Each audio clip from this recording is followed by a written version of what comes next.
Good afternoon everyone, আবার একটা নতুন ব্লগ নিয়ে হাজির হয়ে গেছি।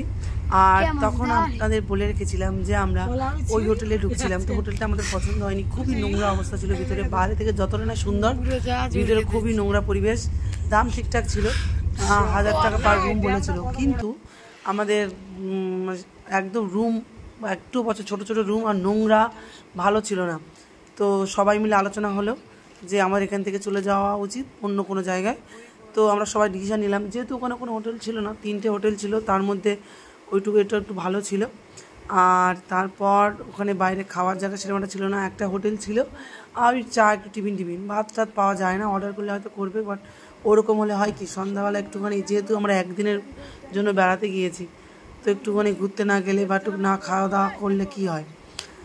তো সেই জন্য আমরা বেরিয়ে এলাম। আর এখন আমরা দামোদর নদী পরিকল্পনার সেটাই দেখতে যাব বলে বেরিয়েছি। আর দেখতেই পাচ্ছেন ডান দিকে ডিভিসি বা দামোদর পরিকল্পনার নিচে দেখতে পাচ্ছেন যে সোলার যে বিদ্যুৎ তৈরি হচ্ছে দেখতে পাচ্ছেন, ওপাশের নদীর জল বেরিয়ে যাচ্ছে। আর আমার বাম দিকে, আমি ক্যামেরাতে ঘুরিয়ে আপনাদেরকে দেখাচ্ছি, বাম দিকে দামোদর নদী। আর এই দামোদর যে ব্যারেজ, সেই ব্যারেজের উপর থেকেই আমরা যাচ্ছি এখন একদম মাথা পর্যন্ত। এবার আমি ক্যামেরাতে দেখাচ্ছি, এই যে বাম দিকে দামোদর নদ, বাম দিকটা দেখতে পাচ্ছেন অনেক উঁচু স্থান, মানে ঝাড়খণ্ড। আর ডান দিকে আমাদের পশ্চিমবঙ্গ। অনেকেই আমাদের মতো অনেক ট্যুরিস্টও আছে এখানে দেখতে পাচ্ছি, ঝলমলে আকাশও রয়েছে, রোদও রয়েছে। তো চলুন দেখতে থাকুন, ভালো লাগবে। এরপর আমরা যাব দামোদর নদীর পর মাইথন ড্যাম যাবো। আগে দামোদর নদটা ঘুরে নিই। কেউ নেবে না ভাই, এখানে কেউ নেই। পাঞ্চেত ড্যাম এটি খুবই দীর্ঘ, কারণ আমরা দেখতেই পাচ্ছেন আমার অনেকক্ষণ থেকেই আমি ক্যামেরা করছি, দেখতে পাচ্ছেন এখনও কিন্তু শেষ হয়নি। তো আমি আপনাদেরকে নিচে গিয়ে ভিডিও করে আপনাদেরকে দেখাবো। দূরে ওই যে পাহাড়টা দেখতে পাচ্ছেন, ওটা পাঞ্চেত পাহাড়, আর তার উপরে এই যে ব্যারেজটা তৈরি হয়েছে। তো আমাদের গাড়ি করে আমরা নিচে যাচ্ছি, যেহেতু অনেকটা দীর্ঘ পথ, তো হেঁটে গেলে তো দেরি হবে, তো ওই জন্য আমরা গাড়ি থেকে আর নামিনি।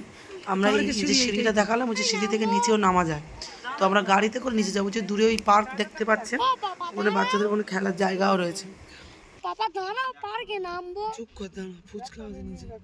হ্যাঁ, ফুচকাও বসেছে পার্কে, তাই বলছি। হ্যাঁ,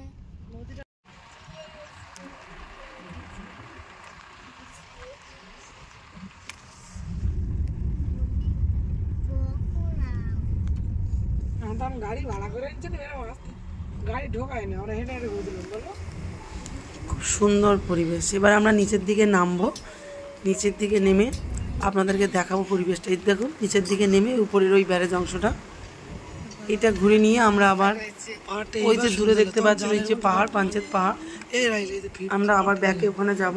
ওই গেট থেকে নেমে একটুখানি ঘুরে আমরা এবার মাইথনের দিকে উদ্দেশ্যে রওনা দেব। আর ওখানে আমরা চিন্তা ভাবনা করেছি যে ওখানে হোটেলে স্টে করবো। তো আপাতত এই যে পরিবেশটা দেখানো হয়ে গেল আপনাদের। তো আবার আমরা ড্যামের উপরের দিকে উঠে এলাম। তো আমরা আবার ব্যাকে যাচ্ছি ওই পাঞ্চেত পাহাড়ের দিকে। তো ওই অংশটুকু ঘুরে এবার আমরা মাইথনের দিকে রওনা দেবো। এরপর আমরা হোটেলটা নিই। আর সত্যি কথা বলতে, কাল রাতে আমরা বেরিয়েছিলাম, আর আজ পর্যন্ত সন্ধ্যা হয়ে গেছে, সবার ফোনের অবস্থা খারাপ, এত ফটো তোলা, এত ভিডিও, চার্জ প্রায় শেষাগত। তো যতটুকু রয়েছে দেখি মাইথনে গিয়ে আবার একটুখানি চার্জ দিয়ে আপনাদেরকে একটু ভিডিও করে দেখাবো।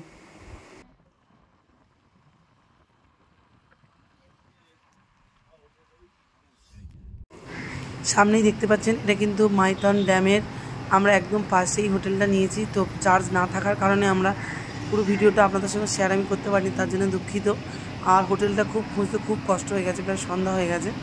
তো আমরা এই হোটেলটা নিয়ে আবার হোটেল রুমে এসে চার্জ দিয়ে আপনাদের জন্য ভিডিও করলাম। এই যে ড্যামটা দেখতে পাচ্ছেন, মাইথন যে ড্যামটা, এই বাম দিকের যে পাহাড়গুলো আপনার মানে সামনের যে পাহাড়গুলো দেখতে পাচ্ছেন, এটা পুরো ঝাড়খণ্ড এরিয়া। আর আমরা যেখানে হোটেলে রয়েছি, এটা কিন্তু পশ্চিমবঙ্গের একদম বর্ডার লাইন, তো আমরা এখানেই রয়েছি।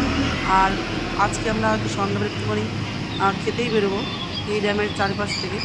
আর আমাদের প্ল্যান হচ্ছে কালকে সকালবেলা মাইথন ড্যাম ঘুরবো এবং ড্যামে বোটিং করবো, আর আপনাদের সাথে শেয়ারও করবো।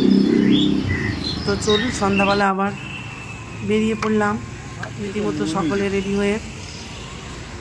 আর ফিজেবাবু যেহেতু কালকে বার্থডে, তো বার্থডে সেলিব্রেশন আছে, তো কেক টেক কিনবো। আর এখানে ওখানকার খাবার একটু খাওয়া হচ্ছে, কি একটু সিঙ্গাড়া দিয়ে টক দই দিয়ে কি একটা চাট ছিল, তো সেগুলো একটু খাওয়া হচ্ছে। বৃষ্টিও পড়ছে, ঝিরি ঝিরি বৃষ্টি হচ্ছে, অনেকে বুঝতে পারছে না। আমরা দুই বোন এখানে বসেছি কোনো রকমে, তো সবাই একটু শেয়ার করে খাওয়া হচ্ছে।